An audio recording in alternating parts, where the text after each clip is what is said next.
Hello and welcome to part 3 of our interview with Doug, where he continues to describe the key aspects of having solar and the benefits as well as some of the drawbacks with it. And don't be afraid to hit the like button and subscribe button to keep getting interviews. And please feel free to comment about anything that's stated, as well as asking any questions you want me to ask Doug in the future. What would you say is the disadvantages of solar? You are your own power plant operator. That's a disadvantage? It is when you have to do all the maintenance. Ah, okay. This grid power we have here, you just pay what you use, your monthly bill. You don't have to worry about it. Other engineers and technicians and linesmen do all the work for you. But they can't guarantee you 100% uptime. In Arkansas, they would have ice storms, and some guys were going 6 and 8 weeks with the grid down. So where's your pain threshold versus where you want to spend? Many people say, well, how much? Always I go back, well, is that cheaper? And I look out the window and I see their F-350 truck out there. And I'm going, then I look at my 1984 GMC pickup that I rebuilt. Which one's cheaper? There's a bit of pride in there versus I want functionality. I want something that works. I mean, in the military, how polished was all the equipment? Nice green. It was functional. Wasn't always the prettiest, but it worked. It did the work what you needed to do. So you have to pick and choose. Some people, they want their 350, okay, and they'll just pay the electric bill. That's fine. They want their 350 Lariats. But when the grid goes out, what is that power worth? And if you read 1 Second After, read other books of grid down scenarios, it's not going to be pretty. Well, and a lot of folks, like you said, in Texas this year, they found out the hard way and they were out of power for a couple of weeks. Yes. In freezing conditions. And their pipes went through the attic without insulation. Yeah, so now they got water pipes busting and Cascading all kinds events. of problems. Yeah, it's Here in the northern portion, you prepare. Okay. So so solar isn't always the cheapest means of getting power, but it's worth the security to have it.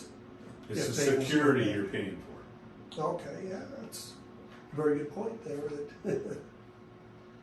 Because I hear a lot of folks like, oh, it's not worth it. It's cheaper to just be hooked up to the power grid. But then, like you say, you got that security. You want to be able to still get by comfortably. Yes. If things go down. What was their key word there? What's cheaper? Yeah.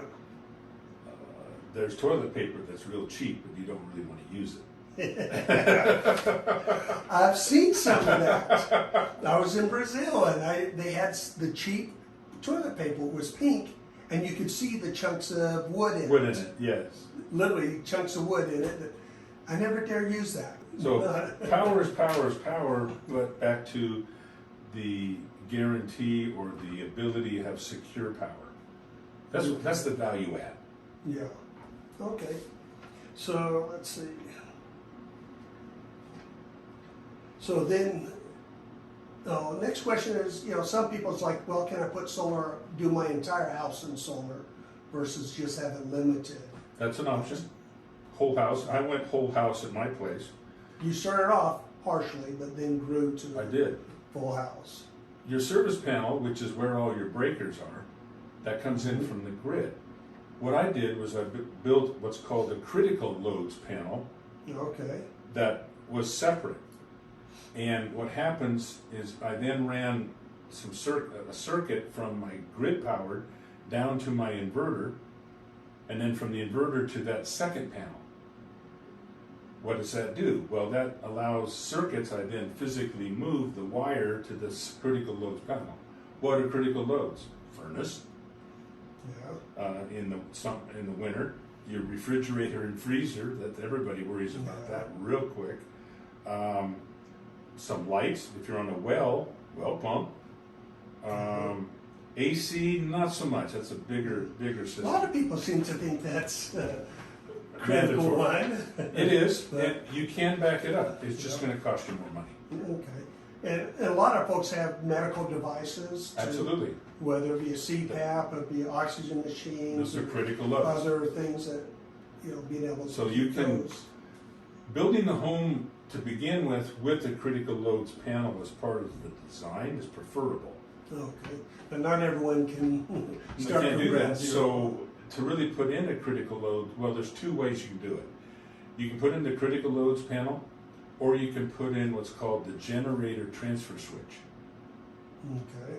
So you switch your house from grid, which is off, to your internal system that you run from batteries.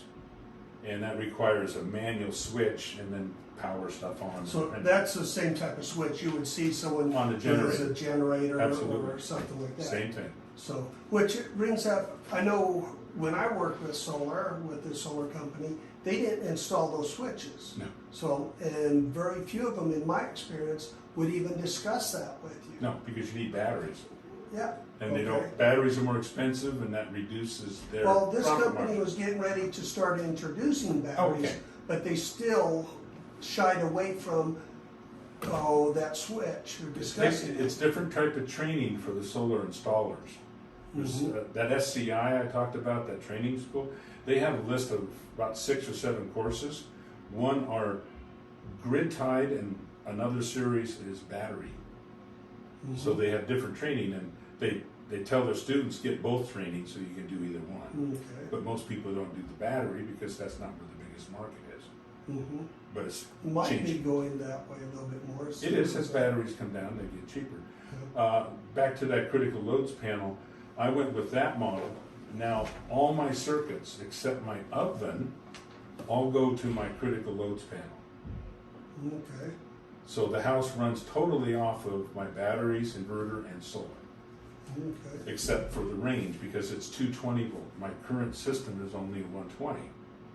But I have a path to upgrade in the future Okay, so you'll upgrade it to a put 240 inverter, and then I can put my range on it as well. in- Okay.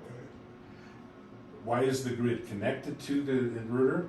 Because in December we had a lot of snow and clouds in my area, Mhm. and I went down to 50% cogeneration, Okay. and 50% I bought from the grid. Okay. So the production went down.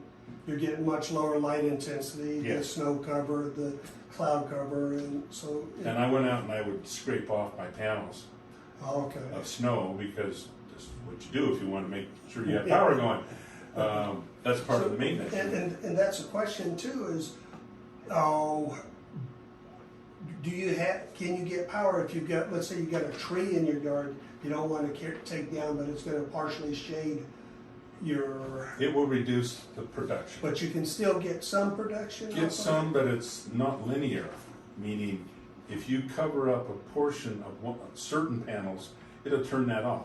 Christmas tree lights, if you pull out one bulb, the whole Okay. thing goes down. it? So you can, even though it's shading this one, you may knock out the power on Yeah. several others. And there's other technologies called DC optimizers that can be Okay. put on there, and that works in bypassing, and that's an advanced subject, but those are Okay. options. And that's if you go, But that's also going to add additional costs. additional cost, and that's in AC mode. My system is DC based, meaning my panels all come down with DC power into the Well, battery. most solar systems, the panels The net themselves. metering, yes, the panels are, but in net meterings where they sell 99% of their systems, they have what's called a microinverter they put right behind the panel, Mhm. and they convert it to 240 volt right there. Okay, yeah. And so each panel is 240 volt, and then they concatenate them together. And but you can add optimizers for that shading. Okay. So shade, yeah, if preferable. Most homes have them on the roof, Yeah, but if you have trees, that's a problem. yeah. I've seen some places driving around and I see it, and I look at it and go like, boy, someone got suckered big time there, because I see a house almost completely, it's like trees all the way up Yeah. around it, and you got this little house in the middle of it with solar panels only. Bad design. Yeah, it's, Or they put it in before the trees grew. no, these were, Okay. the trees are like 50, 60 years old. Oh, okay.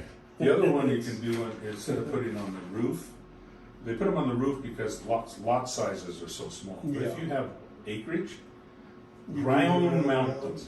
A lot easier to brush them off Yeah. with the snow. Yeah, And Yes. maintain them, you don't have to get up on the roof. but then that's taking up space. Picking up land. Yeah. But, So, that, which most yards, that YouTube channel of Wild Wonderful Off-Grid, the couple in West Okay. Virginia, they have 73 acres and they put up a 1,000 watt array. yeah, I And it's out know, in their pasture. you got Dave Gilmore down the street here, LDS Prepper. He's Yep. got a ground mounted system as well on his place. Yes. We kind of discussed it, you did it yourself, you went through doing it. For a lot of folks, they need to hire an electrician to wire a lot of this or to Yeah. do it, or do they really need to? Well, in many jurisdictions, say it right, a homeowner can do work on their own home. Typically, electrical work, you need to go get a permit and have it inspected. Okay, But there's not gray areas, but there's areas. My system is not grid connected in that I don't push energy back into the grid. To do that, you have to get proper design, proper permits, proper inspections, proper equipment. and properly certified Everything. technicians. Because you're now sending electricity back into your provider. And they want to make sure that everything's going to be kosher. Yeah, But my system is a dedicated circuit, as it's called. I only consume grid power when my batteries are low. Otherwise, I'm just running off of my batteries, running the items in my house. mhm, And some people, and that's called basically off-grid, even though I'm connected to the grid, but only as a supply, okay. not as bidirectional. So with that, you're able to do it, and of course, checking the local jurisdiction, what Should your check what the rules are, codes and etc. your rules and your, what all that way, it may vary from location. Now, and the system I put in, I studied the code, and to my best of my ability and what I believe, my wiring is up to code. Conduits, Okay. boxes, protection, wiring properly, etc. I know my last house, ended up doing the wiring in the basement, and I kind of went above and beyond code. Yeah, Use higher grade cable or wires and all that stuff, make sure I have the right height and everything and the Yes. right distance and the right spacing. that's how I approach So, it. It's like, yeah, just make sure. Where I did it myself, I know why I did it, but I also said, okay, this is the code says I gotta have 14 gauge wire. I put in like 12 or 10 Well, gauge. but still on a 15 gauge amp Yeah. circuit. So yeah, well, for that, when I came to the circuit box, I hired an electrician to Okay. Yeah. wire it into there, because I wanted it, like, that's something I don't want to Right. be in the mix of that. So that's the balance people. Within the house, I did everything, ran the wires and did all that So you can myself. see there's a spectrum of contribution by the owner, what they want to do. Okay. If you're going to do it yourself, I'm going to pay the tuition. Because when I Okay. want to learn how to do it. And that becomes the key, is not just go do it, but learn how to Learn, do oh, it yeah. and learn how to do it YouTube right. University, you know. Yeah, but well, YouTube, I mean, that could, sometimes you still may want to go to an actual formal class or Oh yeah. something like that, but yeah, you definitely want to make sure you. Everything in any domain of subject, 50%, just swagging it there, is nouns and verbs specific to that domain. Mm-hmm. So if you're going to go doctoring, remember the imposter, the TV show a few years ago. Okay, He faked it all. yeah. He was pretty bright, but if you know enough nouns and verbs Well, it's and like stuff, Catch Me If You Can, where he yeah, goes in, fakes being a doctor, fakes being a lawyer, yes, and all this stuff. exactly. But here, and I don't rely on just one YouTube channel. I look at several and research it on Google and what other articles are. But if people don't want to touch that, okay, that's fine. You just are now made a decision that you're going to pay someone else to do it. But you really should know enough to know if they know what they're doing. Ah, very good point. So, Because that's probably a key component of a lot of these folks that complain afterwards that it's not working, Yeah. or it's not working as well. Because you get into a relationship, they either don't know what's going on, or they got hoodwinked by someone who didn't know. or they rent cheap. And Yeah. that's the issue. If you're going to get in a relationship with a supplier who's going to maintain your system, there's going to be reoccurring costs. There's initial cost to your system, but what's the reoccurring cost? If there isn't anything, you're not going to get any support. Back to, why am I doing this? You know. Okay, yeah. Thank you for listening to my interview of Doug. On this section, I would love to hear your comments, any questions, any issues you have with it. And don't forget to hit the like button and the subscribe button to keep getting notified when other videos come out.